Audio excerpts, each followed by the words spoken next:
di awal bulan Sya'ban ini baginda Rasulullah sallallahu alaihi wasallam melakukan sebuah amalan yang tidak pernah dilakukan amalan tersebut sebanyak yang dilakukan Rasulullah di bulan Sya'ban.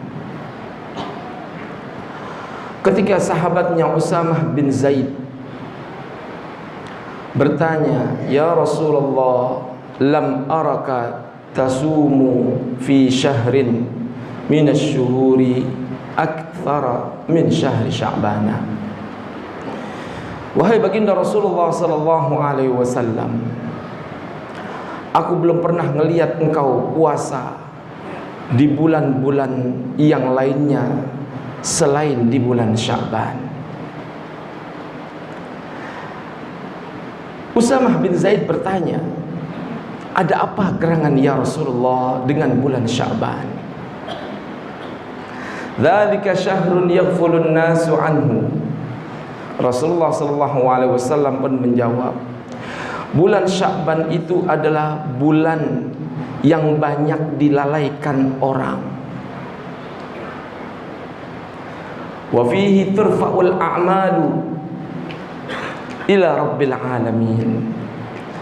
Dan di dalam bulan Sya'ban itu perbuatan hamba yang dilakukan oleh seorang hamba diangkat dan dilaporkan kepada Allah Subhanahu wa ta'ala.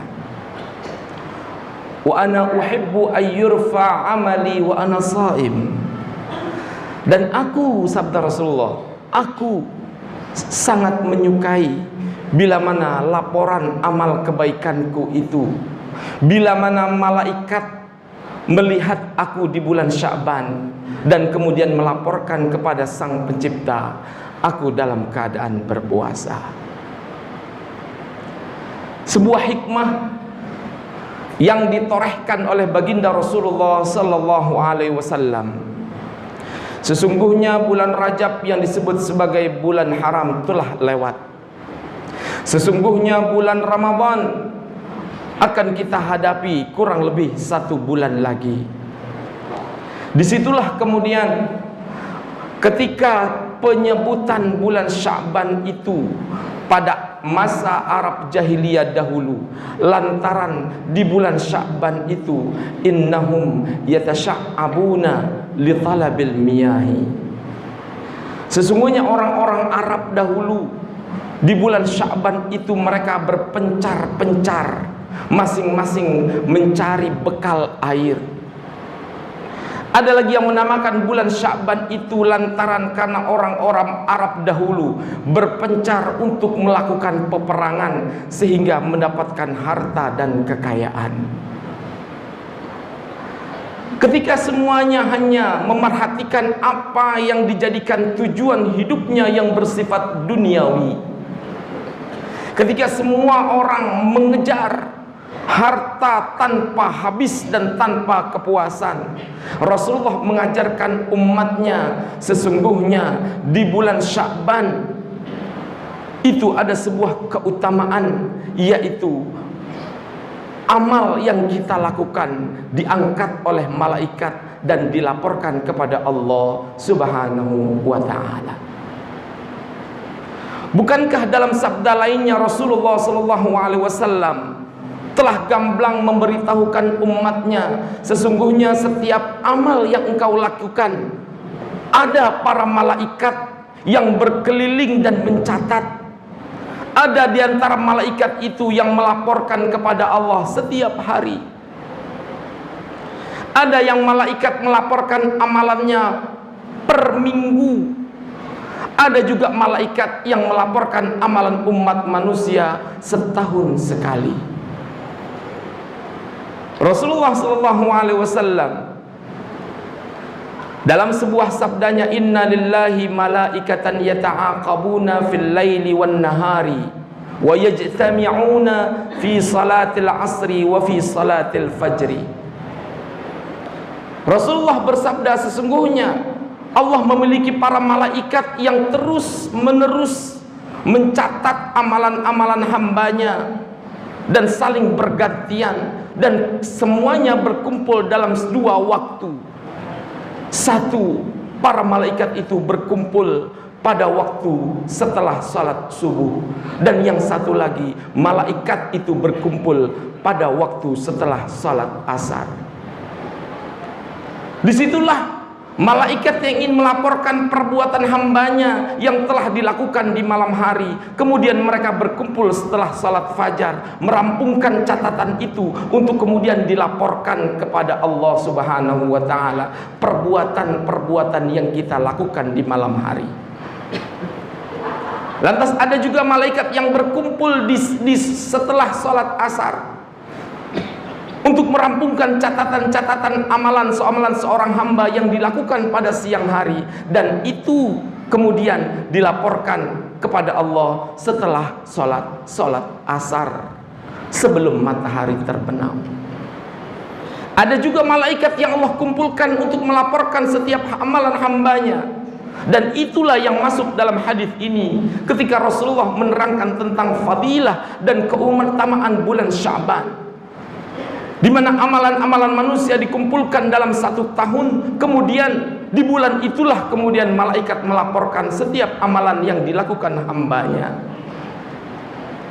Ketika Rasulullah SAW begitu sangat rajin, bahkan Siti Aisyah meriwayatkan, karena Rasulullah SAW fi syahri Sya'bana yuftir ka'annahu la yasum wa yasum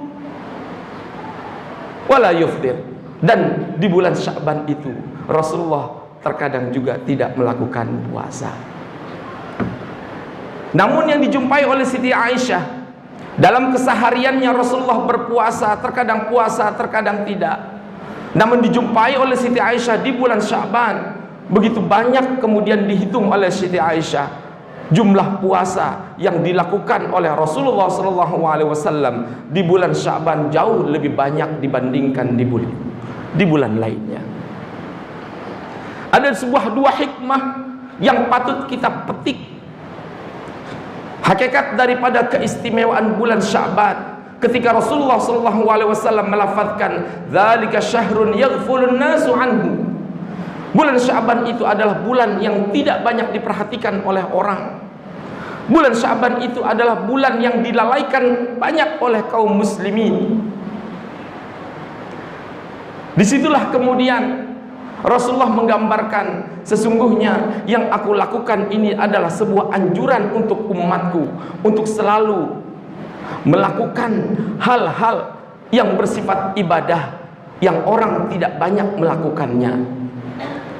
Ketika orang semuanya sibuk mengejar dunia, maka seyogyanya seorang muslim sadar betul untuk melakukan perbuatan amal saleh di bulan Sya'ban. Karena puasa salah satu ibadah yang Rasulullah lakukan, as-saumu li wa ana ajzi bihi. Puasa itu adalah untukku dan aku yang berhak menilai puasa seseorang. Yang kedua, Rasulullah SAW menggambarkan dalam hadisnya, al-ibadatu fil haraji kal hijrati ilayya.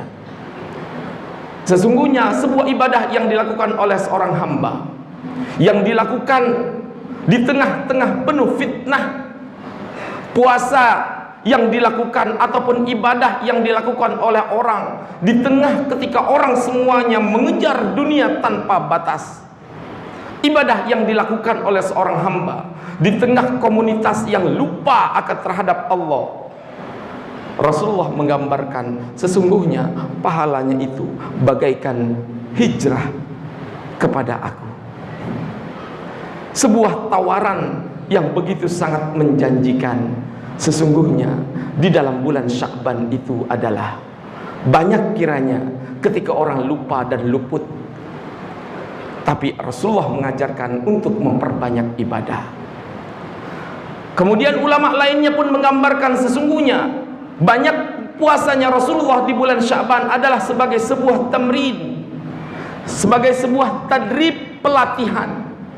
Bukankah Rasulullah begitu sangat rajin sebelum fardu yang dia lakukan untuk melakukan salat sunat?